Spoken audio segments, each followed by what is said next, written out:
सभापती महोदय, आज मी सभागृहात एका विधेयकाच्या विरोधात उभा आहे, पण ही केवळ विधेयकावरील विरोधातील भूमिका नाही. हे देशाच्या व महाराष्ट्राच्या स्वाभिमानाची, शेतकऱ्यांच्या हक्काची, कामगारांच्या सुरक्षेची आणि संविधानाच्या आत्म्याची भूमिका आहे. अध्यक्ष महोदय, हे सरकार याला सुधारणा म्हणत आहे, पण आम्ही स्पष्ट सांगतो ही सुधारणा नाही. ही जबाबदारीपासून पळ काढण्याची युक्ती आहे. हे जनतेसाठी नाही, भांडवलदारांसाठी आहे. हे शेतकऱ्यांसाठी नाही, सत्ताधाऱ्यांच्या मर्जीसाठी आहे.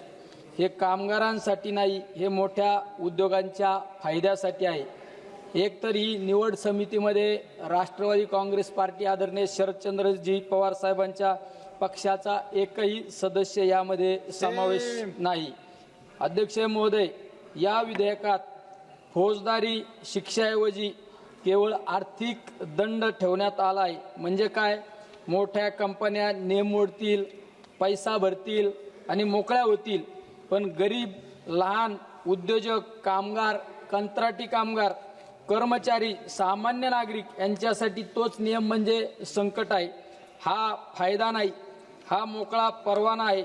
नियम मोडा, दंड भरा, पुढे चला, हे सरकारचे नवे धोरण आहे का? कायदा सर्वांसाठी समान असेल तर शिक्षा फक्त दुर्बलावरच का? सभापती महोदय, या विधेयकामुळे सर्वात मोठा धोका कामगार सुरक्षा, सार्वजनिक आरोग्य आणि पर्यावरणाला आहे. कारखान्यात दुर्घटना झाली, सुरक्षाने मोडले, प्रदूषण वाढले, जमिनीचे, पाण्याचे, हवेचे नुकसान केले तर फक्त दंड भरून सुटका? कामगारांचा जीव इतका स्वस्त आहे का? शेतकऱ्यांच्या पाण्यावर विष पसरून जनतेच्या आरोग्याशी खेळ करून फक्त पैसे भरायचे का? शेतकऱ्यांचा अपमान सहन करणार नाही अध्यक्ष महोदय. कामगारांचा अन्याय सहन करणार नाही अध्यक्ष महोदय. महाराष्ट्राच्या जमिनीशी, पाण्याशी, माणसाशी खेळ आम्ही कदापि सहन करणार नाही. महाराष्ट्राचा आवाज दमदार, कामगार एकजूट, शेतकरी विरोधात नाही. हे विधेयक केवळ दंडापुरते मर्यादित नाही, ते नियामक सवलतीचे नव्हे, नियामक दुर्बलतेचे चिन्ह आहे. अध्यक्ष महोदय, जेव्हा कायदा कठोर राहत नाही तेव्हा उद्योगांना संदेश जातो, तुम्ही मोठे असाल तर नियमही तुमच्यासाठी वागतील, आणि हेच सर्वात घातक आहे अध्यक्ष महोदय. कारण संविधानात सांगते, राज्याने लोकांच्या कल्याणासाठी सामाजिक न्याय, आर्थिक न्याय आणि राजकीय न्यायाचा पाया मजबूत करायचा असतो. पण येथे उलटे घडत आहे. जनतेचे रक्षण कमकुवत आणि मोठ्या हितसंबंधाचे रक्षण मजबूत. हे संविधानाचे नाही, हे कॉर्पोरेट सुलभता बनवण्याचा प्रयत्न आहे. अध्यक्ष महोदय, कलम 14 समानतेची हमी देते आणि कलम 21 जीवन, व्यक्तिगत स्वातंत्र्याचे संरक्षण करते. मग प्रश्न असा, जर सामान्य नागरिकांवर कायद्याची कडक पकड आणि मोठ्या उद्योजकांवर फक्त दंडाची मृत थाप असेल तरी समानता कुठे राहिली?